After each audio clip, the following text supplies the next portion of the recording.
Dans les yeux, mes amis, je suis député de la nation, élu et réélu. Je siège au Palais Bourbon. Je suis maire depuis 40 ans. Je n'ai que 61 ans, je l'avais été très jeune. Mais la télévision d'aujourd'hui, la radio d'aujourd'hui, les médias d'aujourd'hui, y compris les plus illustres, vous mentent effrontément. Comme nous mentons, nous, les députés, nous n'avons jamais menti depuis que je suis élu avec autant d'aplomb que nous le faisons aujourd'hui. C'est un mensonge absolu, je vous le dis les yeux dans les yeux.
Je suis consterné par le manque de connaissance de la population par rapport à l'élément le plus précieux qu'est notre santé. Je souhaite qu'à travers ce reportage, vous preniez conscience que nous sommes arrivés à un point de rupture de toute forme de vie sur Terre.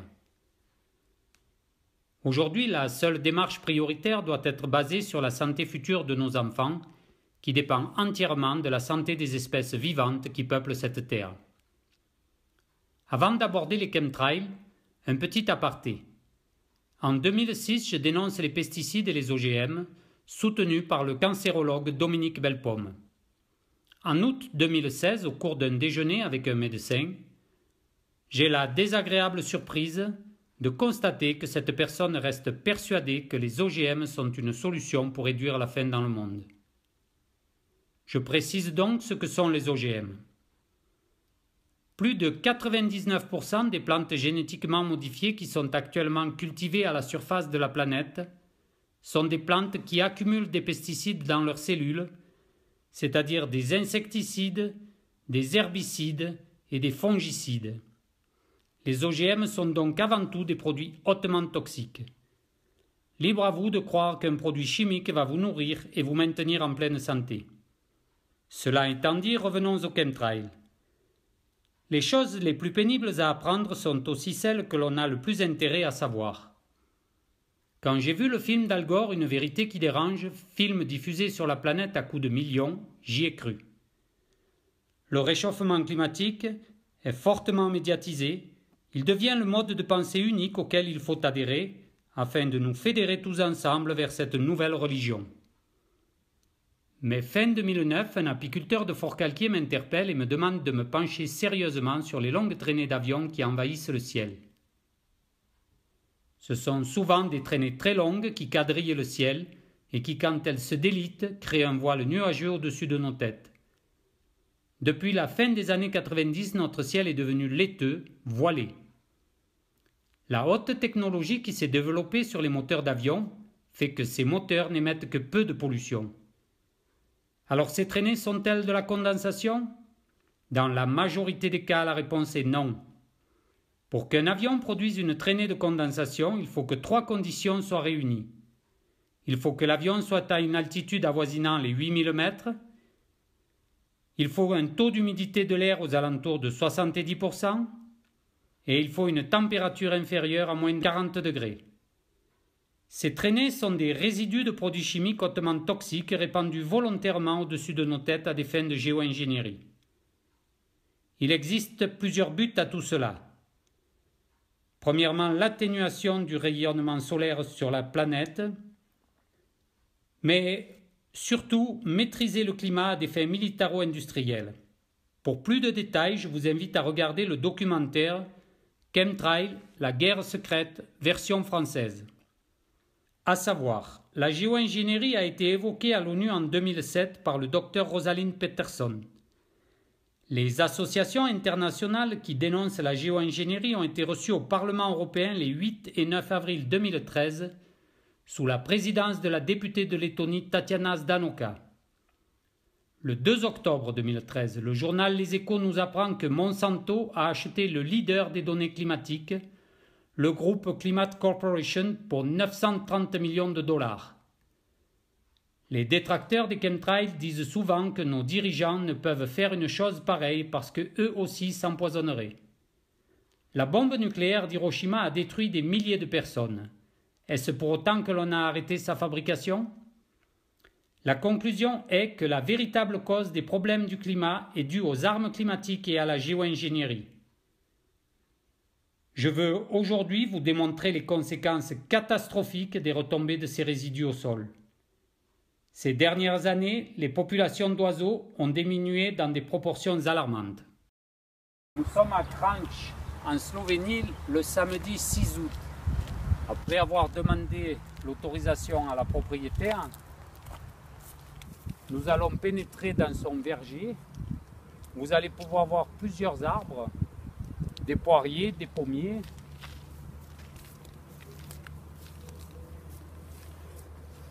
Des pêchers, un noisetier, un feuillu. Ce que je veux vous montrer, ce sont toutes ces taches orangées qui ressemblent à un lichen qui se sont agrippées à tous les troncs et qui vont petit à petit étouffer tous les arbres. Si on peut regarder, ici on va avoir un noisetier. Après les noisetiers, on va faire un plan un peu plus rapproché. Alors eux, c'est les feuilles qui sont touchées.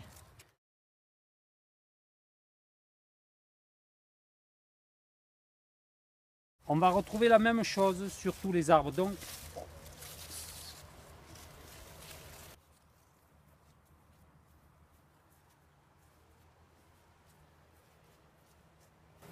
celui-ci est un peu plus âgé. On a ici cette fameuse pellicule orangée qui ensuite va se transformer petit à petit en un lichen plus épais, plus consistant, qui lui étouffe littéralement l'arbre, comme on peut le retrouver ici. Alors ça va le stériliser petit à petit et ça va le faire mourir. Si on peut regarder les feuilles, bien sûr, on va retrouver toujours ces fameuses taches, ces fameuses feuilles malades, quel que soit l'arbre.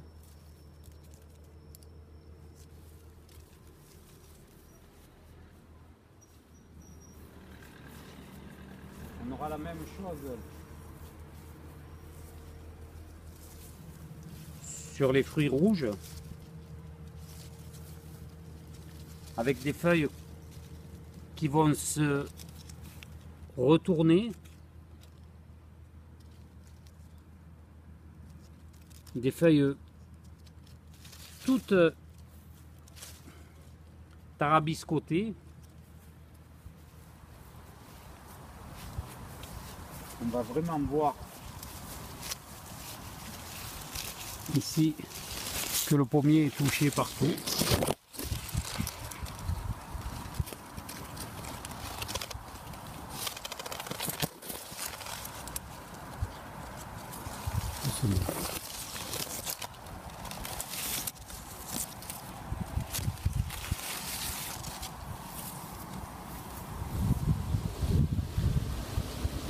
Là, nous pouvons voir le noyer avec les mêmes effets, les branches et les feuilles qui sont toutes tachetées.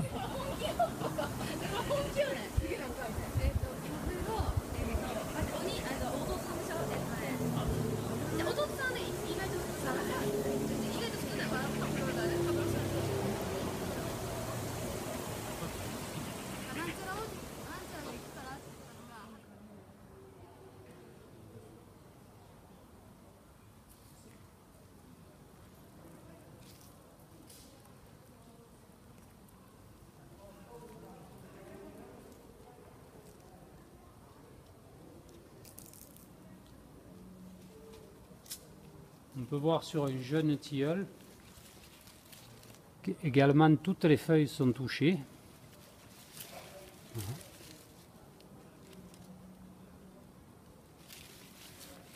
Si on regarde sur le fruit, on va voir exactement la même chose. Ici, toute la feuille qui porte le fruit, elle est impactée aussi.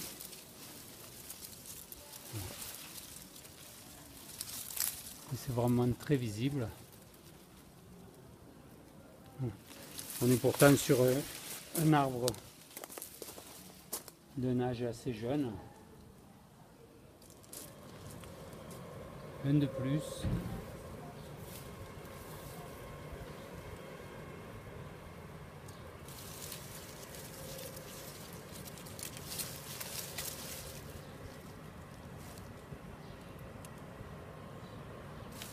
Pas besoin de paroles pour voir le désastre.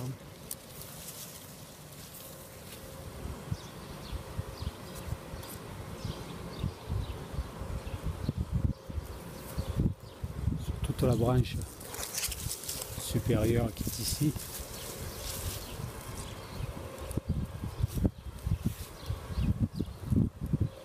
Okay.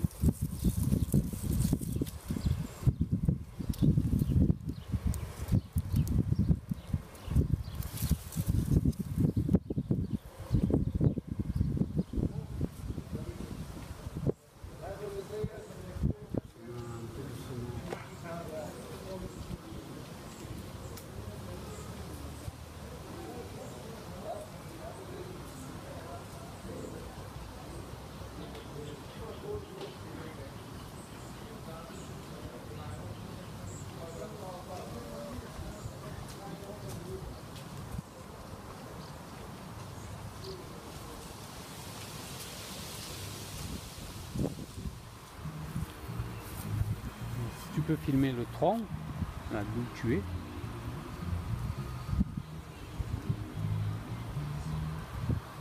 Ensuite les feuilles, ici, c'est celle-là qui m'intéresse.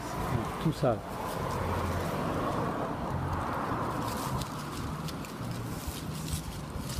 Celles-ci. Sont toutes touchées, toutes les feuilles de ce noyer. Et c'est un jeune noyer. Donc tous les jeunes arbres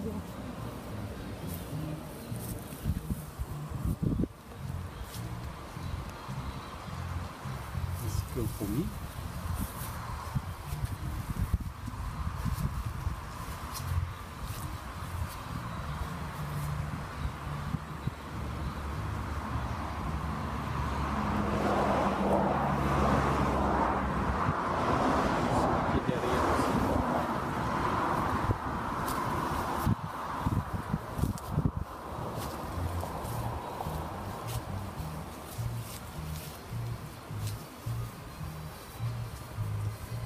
Sur le prunier aussi, on voit bien tout le prunier.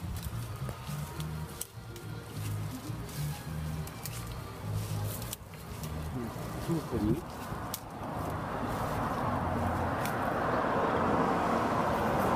Et bon, alors je casse volontairement une branche. Voilà, les branches elles meurent toutes, tout meurt. Parce que ça étouffe les branches. Et après, c'est plus que du bois sec. Elles meurent les unes après les autres.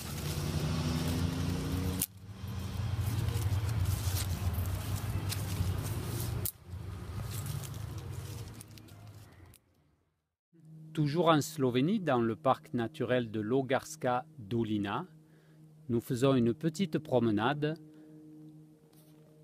pour regarder les différentes variétés d'arbres et d'arbustes.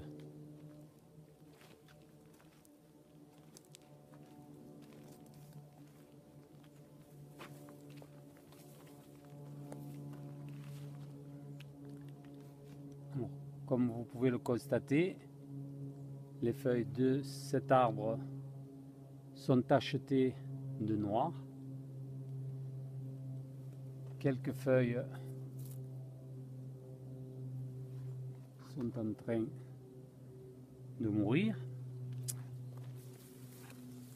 Et on va continuer.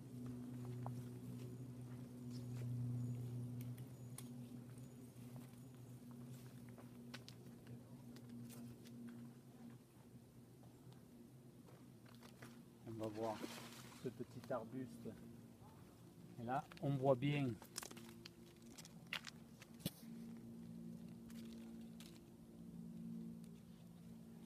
que les feuilles sont touchées aussi.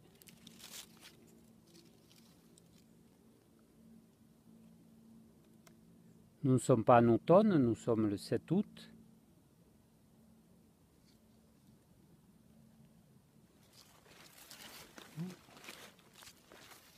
On change de variété.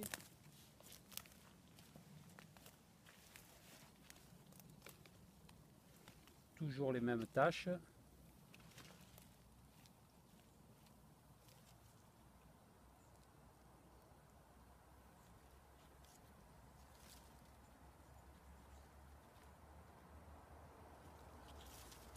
Si on regarde au sol,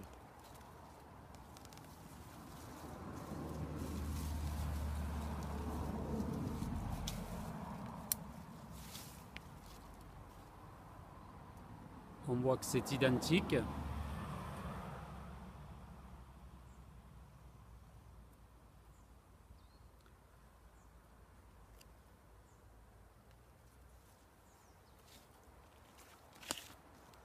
Voilà. En continuant,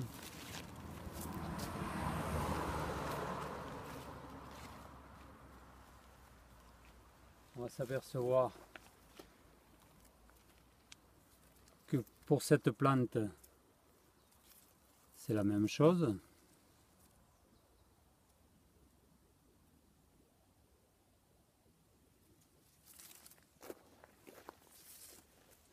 On change. On voit à nouveau que cet arbre est très sérieusement touché. Une autre variété juste ici en dessous. Hein. Voilà. Il est abîmé. Alors j'aimerais quand même faire un petit clin d'œil à tous les marcheurs, à tous les sportifs, à tous les écolos. Il faudrait quand même un peu regarder autour de vous ce qui se passe vraiment dans la nature, quoi.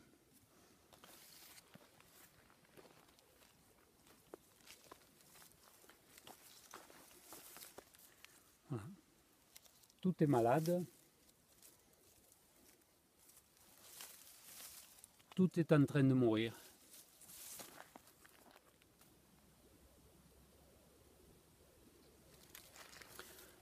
La forêt se meurt.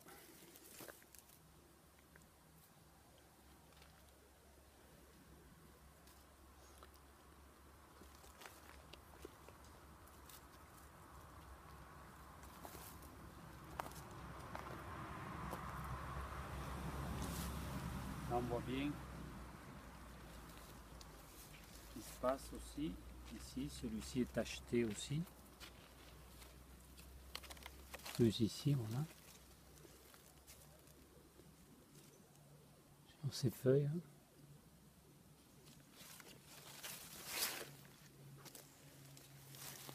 Et on peut continuer donc comme ça sur l'ensemble des arbres.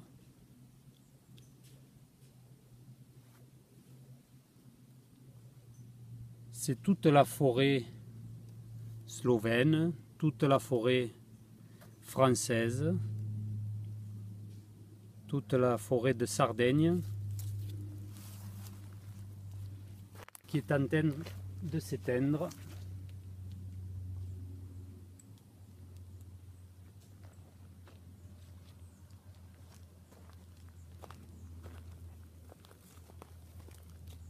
Merci, messieurs les présidents. Merci aux députés. Merci à nos politiques. merci à nos sénateurs, merci à nos hauts fonctionnaires, merci à nos fonctionnaires chargés de la défense spécifique de l'environnement, de la santé. Merci pour leur incompétence. Merci pour votre incompétence. Merci pour votre laxisme. Vous nous avez déjà envoyés au casse-pipe en laissant faire pour les pesticides, pour les OGM, dont on aurait très bien pu se passer. Et aujourd'hui, vous cautionnez le plus haut crime contre l'humanité jamais commis. Vous êtes des gens lamentables. Regardez-vous dans la glace, prenez le temps de vous admirer. Vous êtes des traîtres à la nature, des traîtres à la vie. Mais vous allez, vous aussi, en subir les graves conséquences. Parce que tout ceci, ça ne va malheureusement pas durer. Parce que si vous pensez être plus fort qu'un chêne, si vous pensez être plus fort que le roseau, si vous pensez être plus fort que le noyer, vous vous trompez. Les arbres sont impactés, mais nous allons disparaître à une vitesse grand V. Et à cette allure-là, ce n'est pas dans 50 ans que la planète sera morte, mais c'est dans 5 ans.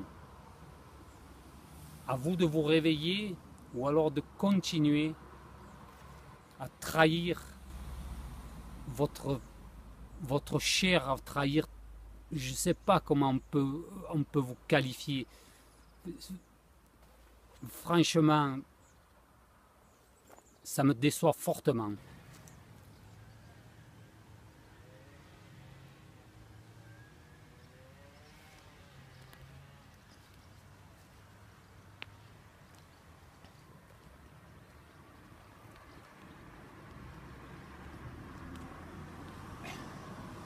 Le propriétaire de cette maison d'hôte a la gentillesse de nous recevoir. Nous sommes le 8 août et nous sommes en Autriche. Et il s'est aperçu que son jardin était touché et que toutes les feuilles de son jardin étaient abîmées aussi. Et donc il va nous expliquer, nous conduire un petit peu. Mais bon, comme je ne parle pas du tout autrichien, c'est un peu difficile. Wir haben in den letzten Jahren festgestellt, dass bei uns die Sträucher, Bäume, Gemüse irgendwie von irgendwelcher Krankheit befallen sind.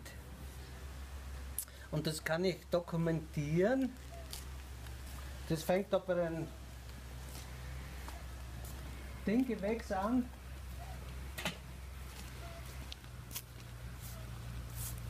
Das sind die Fäulnis. Und da diese scheint so ein Krebs zu sein.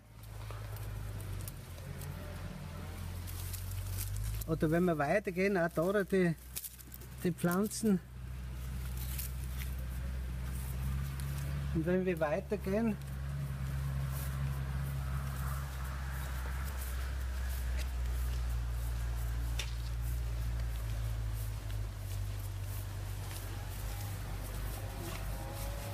On voit bien aussi sur le rosier. Das können wir schon bei den Rosen da feststellen.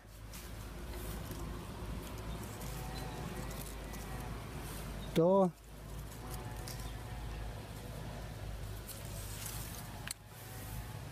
Dann beim Gemüse, da.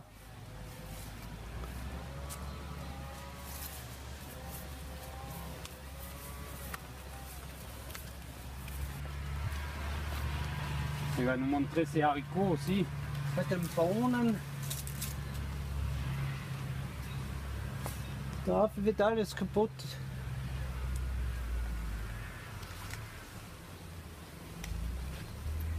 Après, si tu veux bien faire un plan un peu plus gros derrière le monsieur, là, sur les haricots, avance un petit peu. Da, ja, das.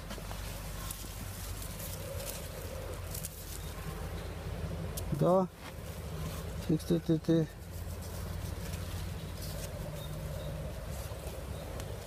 Flecken. Oder bei den Äpfelbäumen.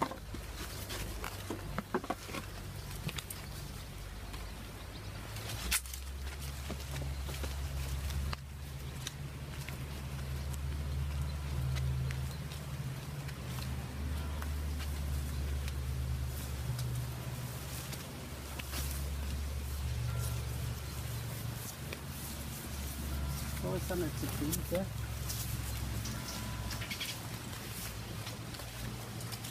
Da bei den Brombeeren.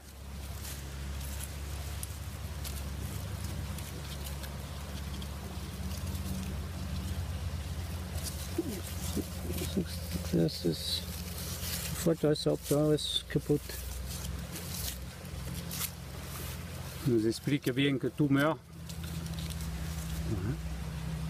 On retrouve toujours les mêmes taches sur tous les arbres, sur tous les arbustes, sur tous les fruitiers. Oder bei den Äpfelbäumen.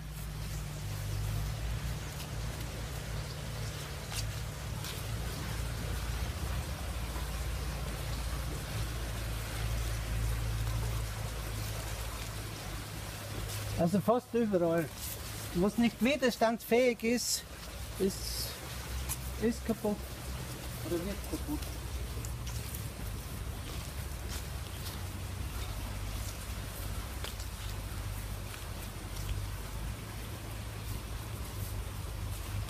Oder wenn man schaut, bei den Rosen, ja.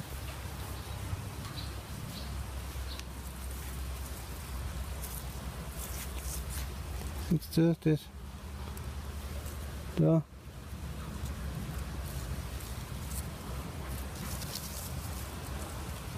Da überall sind die.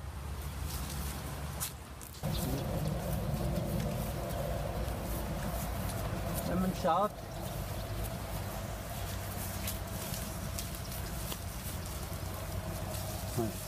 On voit bien ces caractéristiques. Da das ist alles voll da.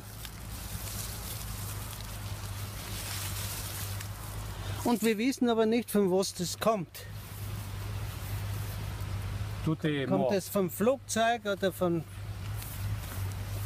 oder macht das einer absichtlich, dass er da was runtersprayt vom Himmel?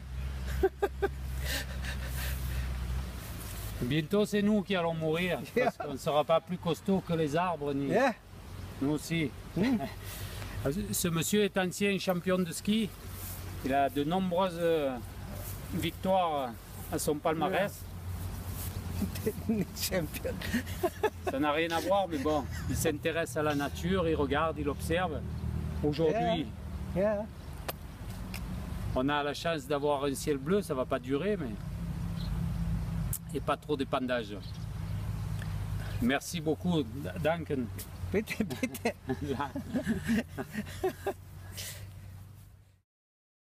Nous sommes à Barcelonnette devant le monument aux morts et nous sommes aujourd'hui le 26 septembre.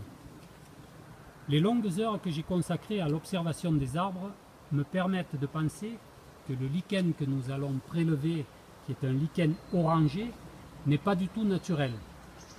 C'est pour cela que j'ai fait appel à un huissier de justice pour valider les prélèvements que nous allons transmettre au laboratoire Analytica.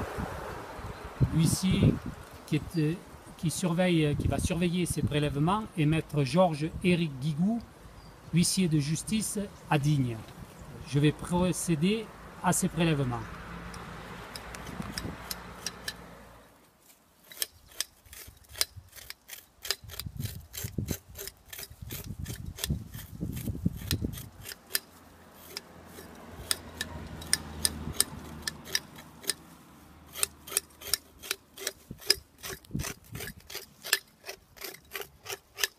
Alors, de toute façon, on ne va pas tout filmer parce que ça serait un peu trop long.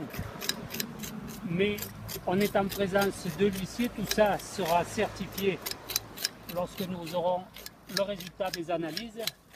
Et comme il me faut prélever un grand maximum de lichen, on va pour l'instant stopper le film à cette hauteur. Voilà.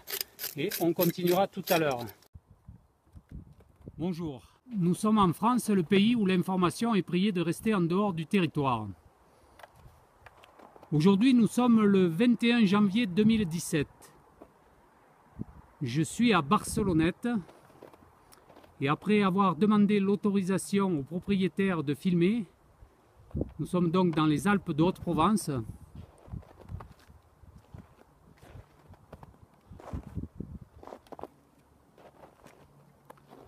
Alors contrairement aux croyances, l'air de la montagne est largement pollué.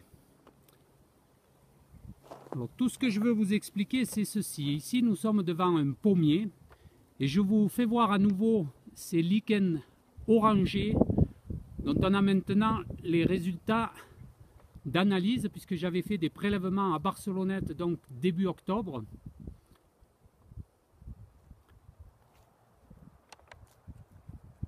Alors ce lichen orangé impacte vraiment fortement ce mélèze.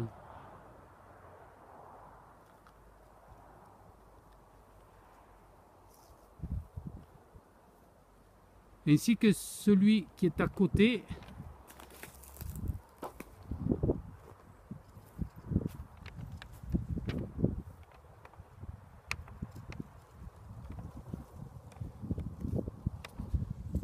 Ce petit jardin est très intéressant parce qu'on va pouvoir se rendre compte que tous les arbres sont touchés, tous les arbres sont en train de mourir.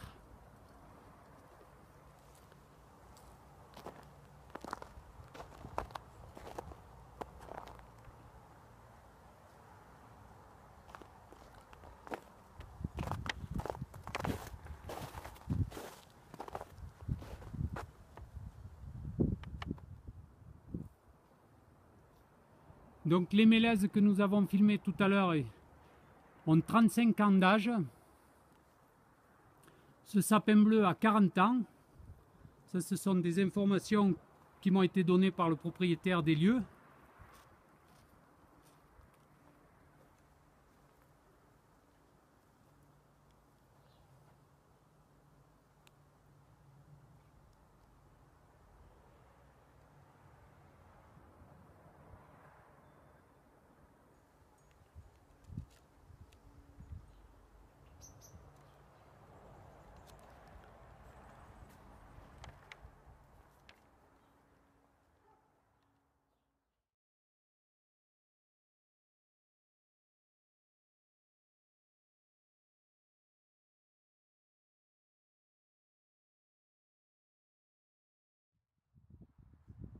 Alors on va s'apercevoir que tous les arbres de haies sont touchés aussi.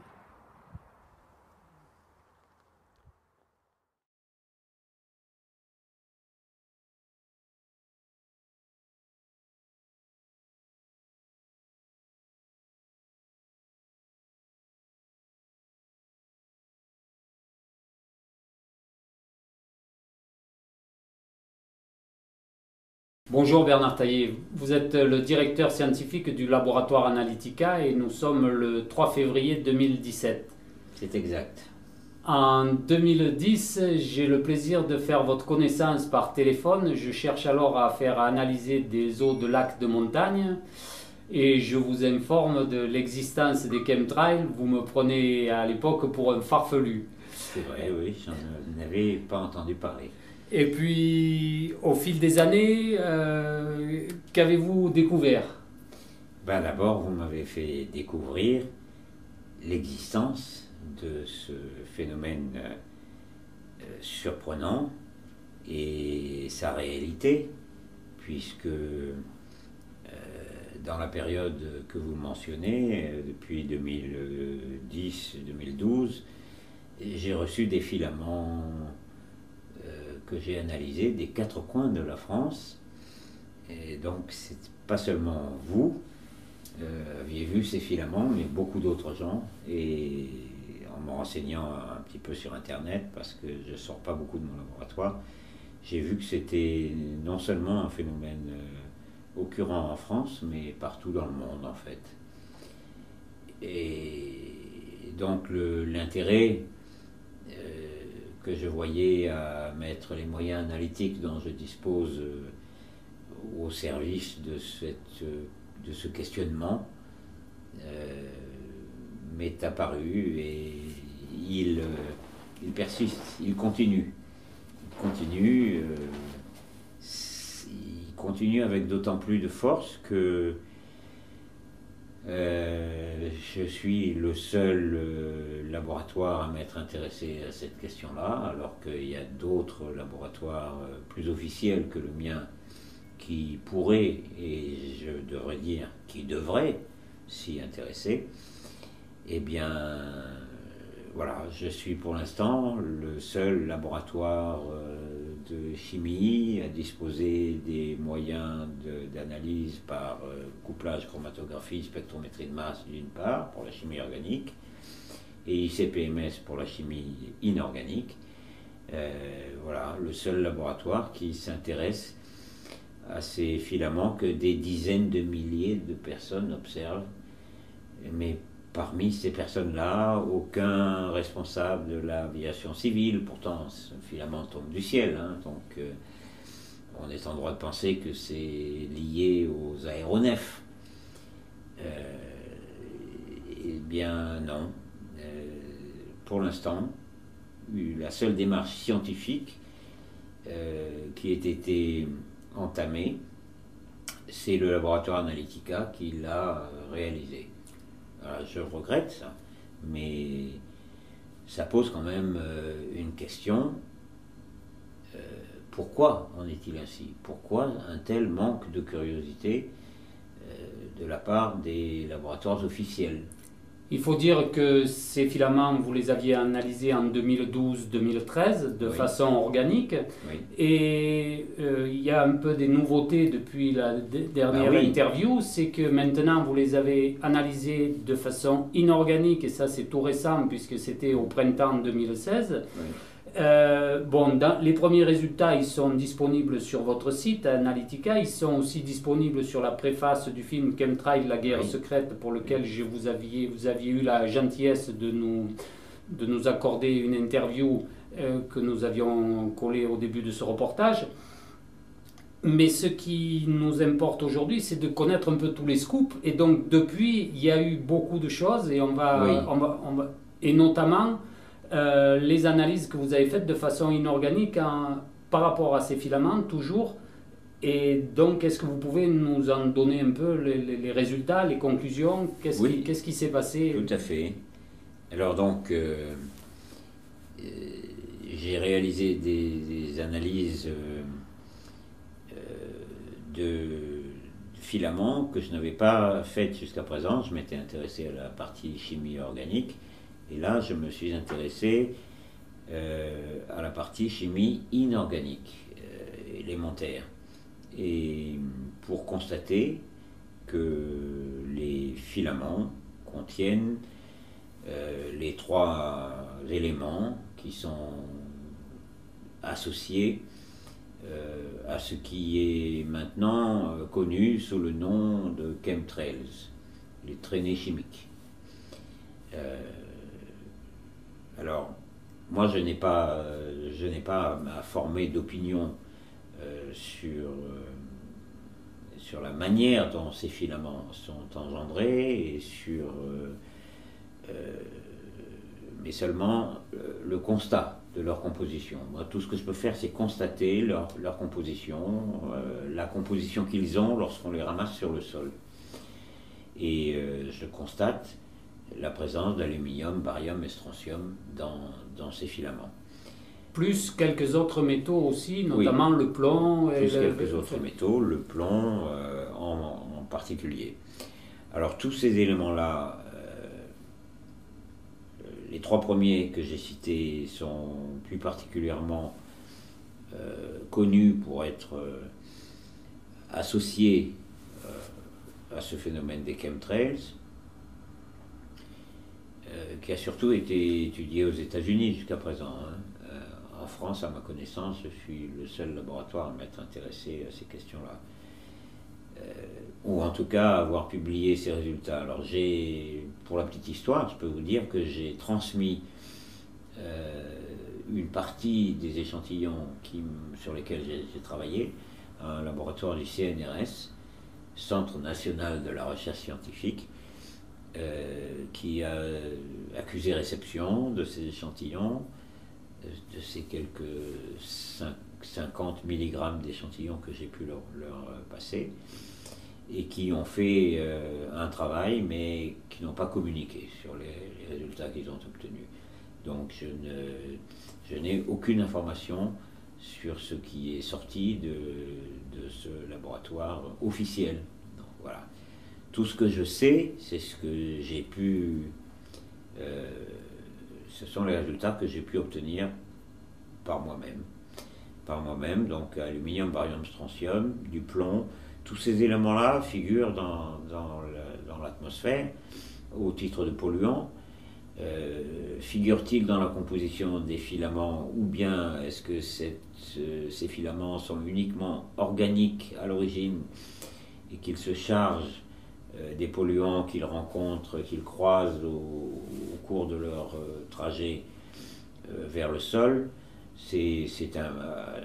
Au stade actuel de mes connaissances, c'est impossible de tirer une conclusion. Donc, ma position, à l'heure actuelle, elle se base sur les faits que j'observe. Ces filaments tombent du ciel. Ils sont en partie organiques, constitués de produits chimiques organiques. Il semble qu'ils soient liés au passage des avions commerciaux fonctionnant avec des réacteurs. Donc il n'est pas interdit de penser que ces filaments se forment dans la traînée des avions commerciaux. Je vous coupe 2 secondes, mais en plus donc de cette analyse de filaments, à la demande des frères Marciano, les Italiens, Voilà. vous ont envoyé un échantillon de carburant, ce qu'on appelle du carburant d'aviation qui s'appelle A1 Jet, Oui. Jet fuel. Jet Fuel. Et là, vous les avez d'abord analysés aussi de façon organique. Apparemment, vous n'avez rien trouvé de particulier. Mais bon, vous êtes persévérant et vous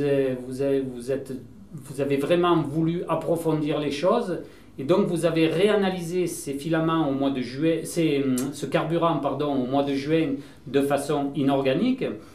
Et là, il y a un petit scoop, il y a une surprise là, Aux surprises, parce qu'effectivement, aluminium et barium sont présents à des teneurs tout à fait importantes dans le carburant des avions. Donc l'hypothèse que je formulais avant, que ces filaments résultent du fonctionnement des moteurs utilisant ce carburant, ça prend de l'épaisseur là, parce que le carburant contient aluminium, barium, strontium, les filaments contiennent aluminium, barium, strontium, plus la partie chimie organique. Là, on approche de ce qu'on peut considérer comme étant l'origine de ces filaments. Donc, l'origine pour moi de ces filaments, ce sont les réacteurs d'aviation. Et ce qui se trouve dans le carburant de ces réacteurs, dont on retrouve les traceurs, en quelque sorte, dans le carburant lui-même. En septembre 2016, je fais des prélèvements sur la place des monuments aux morts à Barcelonnette en présence de Georges-Éric Guigou, qui est huissier de justice à Digne. Il vous a donc fait parvenir ces prélèvements, sous scellé, je pense, oui, tout était fait dans les normes. Et qu'est-ce qui m'a intéressé, qu'est-ce que j'ai prélevé, c'est ce fameux lichen orangé que je soupçonne déjà depuis pas mal de temps de ne pas être normal, d'être un parasite qui est venu se greffer sur les arbres, et un parasite qui me dérange beaucoup. Il me dérange pour plusieurs raisons, parce que je constate que tous les arbres qui sont touchés par ce lichen orangé meurent. Ouais. Donc ça m'a posé vraiment en question, et j'ai donc fait des prélèvements qu'on vous a transmis. On a aujourd'hui les résultats. Vous avez Oui. les résultats. Qu'est-ce que vous pouvez nous dire là-dessus? Alors, ce qui saute aux yeux, compte tenu du fait que ce travail est en lien avec les traînées chimiques, les chemtrails, ce qui saute aux yeux, c'est que les 3 marqueurs des chemtrails, les éléments aluminium, barium et strontium, sont présents. Alors, il s'agit d'un échantillon qui est donc pas représentatif, mais bon, c'est un indice du fait que la pollution atmosphérique par les retombées de filaments est éventuellement la source de ces 3 éléments. Il faudrait disposer d'un plus grand nombre d'échantillons, d'avoir fait des analyses sur un plus grand nombre d'échantillons pour savoir si ces chiffres sont représentatifs. C'est une mesure. Malheureusement, les laboratoires officiels ne s'intéressent pas à ces questions, pas encore, mais il faudra quand même un jour que l'ONF s'intéresse à ce lichen orange qui a pour effet de provoquer la mort des arbres. Mais les écorces d'arbres en elles-mêmes, l'arbre est un peu une éponge. Tout à fait. Et l'arbre absorbe, mais là, on se trouve en surface de l'arbre. Donc, l'arbre, justement, c'est quelque chose, d'après moi, qui a tendance à empêcher l'arbre de s'oxygéner, oui. ou du moins de faire en sorte que l'arbre ne s'oxygène plus, ou s'oxygène de manière médiocre, ou respire des polluants. Et en l'occurrence, bon, vous avez noté, je crois, une dizaine de métaux lourds ou 8 métaux lourds. Oui, quasiment tous les métaux lourds sont présents. Ça veut dire qu'ils sont dans l'atmosphère. Ça, c'est un fait connu. Mais je partage votre avis quant au fait que ce lichen qui s'accumule autour de l'arbre et qui conduit à la mort de l'arbre empêche les échanges normaux entre l'arbre et l'atmosphère. Et comme les polluants s'accumulent dans ce lichen et que l'arbre se trouve entouré de cette barrière de lichen qui réceptionne tous les polluants, l'arbre finit par étouffer, quoi. C'est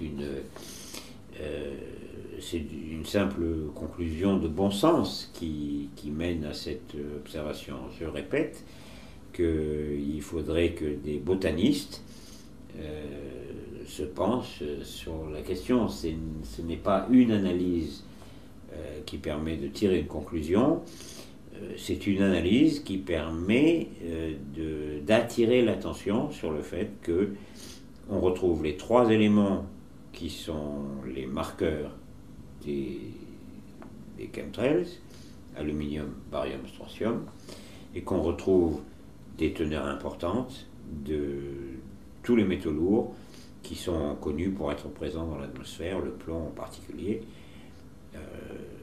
Pour les détracteurs, je précise aussi que ce fameux plomb que l'on retrouve, qui pourrait être amalgamé à ce que les prélèvements ont été faits au bord de route, alors j'invite beaucoup de personnes à faire des prélèvements et à les faire analyser par des laboratoires autres que le laboratoire Analytica, justement, pour qu'on ait plus d'éléments. Mais ce que je veux dire par là, c'est que ce plomb, on le retrouve aussi dans les filaments, dans les analyses que vous avez faites de filaments. Je vous arrête là parce que la multiplication des laboratoires, je ne prêche pas pour ma paroisse, pour la paroisse d'Analytica, mais il vaut mieux multiplier les échantillons et les confier à un même laboratoire, de telle sorte qu'il n'y ait pas de variation dans les méthodes mise en œuvre et qu'on dispose donc d'un grand nombre de rapports sur des échantillons différents, mais tous réalisés par le même laboratoire de préférence. Donc voilà. Bref,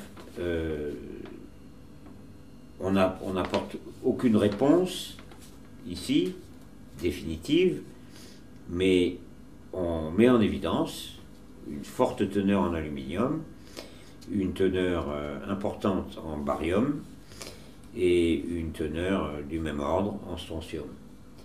Ces trois éléments-là, est-il normal de les trouver dans ces proportions dans des végétaux?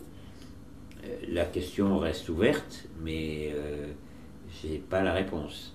Je n'ai pas la réponse. Ça me paraît relever d'un échantillonnage plus large et de la confrontation de connaissances chimiques que je possède en partie et botaniques qui manquent. Voilà, donc... on fait un appel à tous les botanistes, à tous les chimistes, à tous les volontaires et surtout aux gens qui nous gouvernent, qui, normalement au ministère de la Santé, au ministère de l'Environnement, oui, de se pencher sur ce qui... à l'Office national des forêts, enfin c'est quand même un comble que ce phénomène qui est pourtant visible de tous, un lichen orange, ça passe quand même pas inaperçu.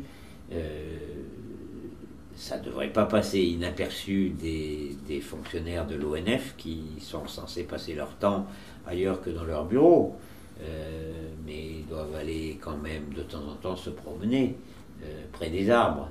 Et donc leur regard devrait être attiré par ce lichen de couleur orange qui n'apparaît que depuis une date assez récente, d'après ce que vous me dites. Assez récente, oui, on va dire qu'il y a 20 ans, il n'y avait pas ce lichen orangé et qu'en 6 mois, là, sur le trajet Vinon-Riance, on va même dire sur le trajet Vinon-Scuers, les quantités d'arbres touchés ont doublé, voire triplé. Ouais, si vous voulez, je pense que l'utilité de notre rencontre, c'est ça. C'est de lancer un appel à témoins. Un appel à témoins parmi lesquels tous les particuliers peuvent faire acte de présence. Il suffit de lever les yeux, de regarder les arbres, et de réaliser que le développement de ce lichen orange a d'une part un effet néfaste sur les arbres, sur la végétation, les arbres meurent, et qu'il n'est pas du tout déraisonnable d'imaginer qu'il soit le résultat d'une pollution atmosphérique qui va croissant et qui semble même s'amplifier en ce qui concerne les chemtrails. Elle est compliquée par le fait qu'on ne peut compter sur le soutien officiel. On ne peut pas compter sur le soutien officiel. Il y a des intérêts industriels qui sont en jeu dans les questions de pollution industrielle, dans les questions de génie climatique. Toutes ces questions-là ont des enjeux financiers considérables et dans lesquels les gouvernements sont impliqués. Donc la réponse ne peut venir que de chercheurs ou de curieux qui prennent sur leur temps et sur leur argent pour réunir des preuves qui, sans ces efforts personnels, ne seront pas réunies par les laboratoires officiels. Je n'y crois personnellement plus. Je n'y crois plus. Cette affaire des chemtrails en est une preuve, et tout ce qui tombe du ciel, ça tombe sur la terre et ça tombe sur les arbres. Donc, Dans les prés, les vaches Bien broutes, sûr. comme vous l'aviez Voilà. dit lors d'un précédent reportage, et la chaîne alimentaire est impactée. voilà. Je voudrais faire une petite aparté de fin. Pour la petite histoire, je rappelle que vous avez baigné depuis votre enfance dans la défense de l'environnement parce que votre père était le commandant Philippe Taillé. Si mes sources sont bonnes, le commandant Philippe Taillé a appris à nager au commandant Cousteau. On peut dire ça, oui. Là. Et en définitive, ils ont parcouru les mers ensemble.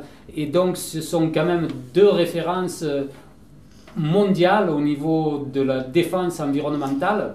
Oui. Et bon, ça n'a rien à voir, mais vous êtes quand même le fils donc, du commandant Taillé. Qui a œuvré toute sa vie pour la défense de la nature. Vous continuez à œuvrer pour la défense de la nature. Et je pense que c'était quelque chose que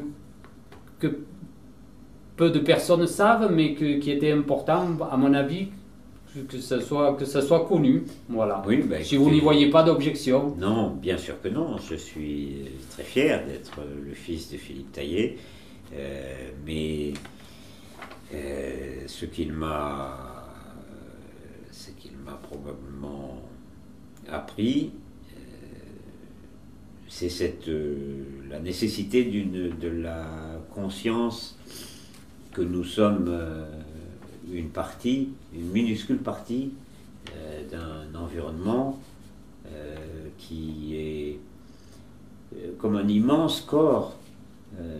Nous sommes de minuscules fourmis dans un univers et que l'homme dispose aujourd'hui de moyens qui lui permettent de bouleverser des équilibres qui régissent en fait sa propre survie, sa propre existence. Voilà, donc la pollution chimique, c'est le domaine dans lequel j'ai acquis des compétences. La chimie a vécu 75 ans de gloire et on commence à mesurer les effets moins glorieux du progrès de la science dans le domaine de la chimie. Donc voilà, l'homme dispose, que ce soit pour modifier le climat, que ce soit pour fabriquer des molécules nouvelles, l'homme dispose de moyens, mais qu'il faut qu'il utilise avec d'immenses précautions. Ça, c'est ce que Philippe me disait. Je me souviens de ça. Et à propos de la mer, il me disait qu'on doit rentrer dans la mer sur la pointe des pieds. Voilà. Et ça n'est pas exactement ce que nous faisons sur Terre. Nous y rentrons avec des chars d'assaut. C'est mieux. Merci beaucoup. Au plaisir. Merci à vous. On connaît les pluies acides de dioxyde de soufre et de oxyde d'azote. Sauf que ici, nous ne parlons pas tout à fait de la même chose. On parle de lichens orangés qui contiennent du plomb, du baryum, de l'aluminium, du strontium.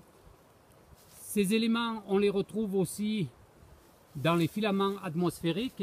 Ils ont été analysés par le laboratoire Analytica de Cuers. Et je vais vous montrer les dégâts que ça occasionne sur ces arbres, puisque ils se trouvent étouffés, privés d'oxygène, donc ils sont morts, ils meurent petit à petit.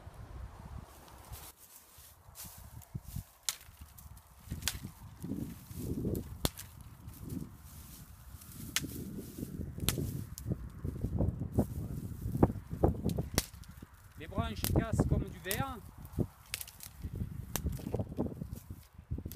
Et on voit bien que l'arbre est mort et condamné.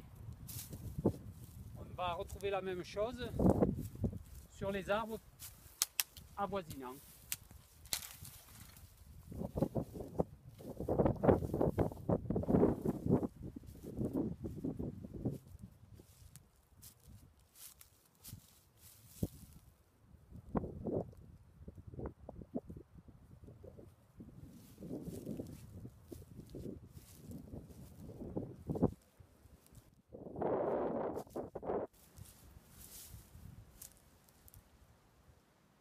sommes toujours entre Vinon et Riance.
Je rencontre aujourd'hui un passionné de la montagne, un homme de terrain qui habite dans les Alpes de Haute-Provence. Il s'agit de Élie Garcin. Il connaît la nature sur le bout des doigts parce qu'il a parcouru toutes nos montagnes, il connaît toutes nos montagnes et c'est un ancien chasseur. Aujourd'hui, c'est plutôt un chasseur d'images. Élie, est-ce que tu peux nous préciser si tu as constaté des changements déjà dans le ciel depuis ton enfance? Oui, depuis mon enfance, j'ai constaté vraiment beaucoup de changements. Parce qu'on avait un ciel très bleu, limpide. Aujourd'hui, il a des couleurs pas gris, et puis des couleurs. Des fois, on observe le matin ou le soir tard, qu'on voit des traînées et plusieurs couleurs, quoi, grises, enfin plusieurs couleurs, donc rien de naturel. Et ensuite, quand tu parcours la haute montagne, quel est ton constat? Ben, mon constat depuis jeune, je vois le recul des glaciers, c'est très très important. Les dénivés qui ont pratiquement disparu. Hein. Et quand on observe la couleur de la neige et des herbes aux abords, il a une couleur vraiment grisonnante, plusieurs couleurs. Et quand j'ai même ramassé de l'herbe, coupé de l'herbe avec la main, mouillé et frotté l'herbe, il y a des pellicules grisâtres dessus qui est très difficile à enlever. Donc là, on constate qu'il y a quand même des retombées, il y a la pollution qui est même importante. Et d'après toi, toutes ces herbes, normalement, elles vont être mangées par le petit gibier. Quels sont tes constats par rapport au gibier, au petit gibier de montagne? Est-ce que tu as constaté qu'il y avait beaucoup de disparitions? Est-ce que tu as constaté qu'il était en régression? Oui, tout à fait. Je me suis posé la question là de dire le gibier de haute montagne qui mange ça, les conséquences que ça peut avoir. Donc, ce que j'ai constaté de jeune au jour d'aujourd'hui, c'est qu'il y a le petit gibier, il a un net recul, il y en a beaucoup moins. Il y en a beaucoup moins, que ce soit des coqs de bruyère, lacopèdes, bartavelles, lièvres variables, il y en a pratiquement très peu. C'est là qu'on s'aperçoit qu'il y a un problème parce que quand on prend des endroits, on peut dire que c'est les pressions de chasse, et quand on prend dans le parc du Mercantour ou dans le parc des Écrins, que ce n'est pas chassé et qu'il n'y a pas plus de gibier, là on commence à se poser des questions. Beaucoup de petits oiseaux aussi ont disparu et pourtant ce sont des oiseaux qui ne sont pas chassés. Est-ce que tu en as aussi fait le constat? Tout à fait. Dans nos villages, on avait des vols de moineaux très importants, il y en avait de partout. Hein. bon, des mésanges, rouge-gorge et tant d'autres espèces, hirondelles, qu'il n'y en a pratiquement plus. Là, ça devient grave.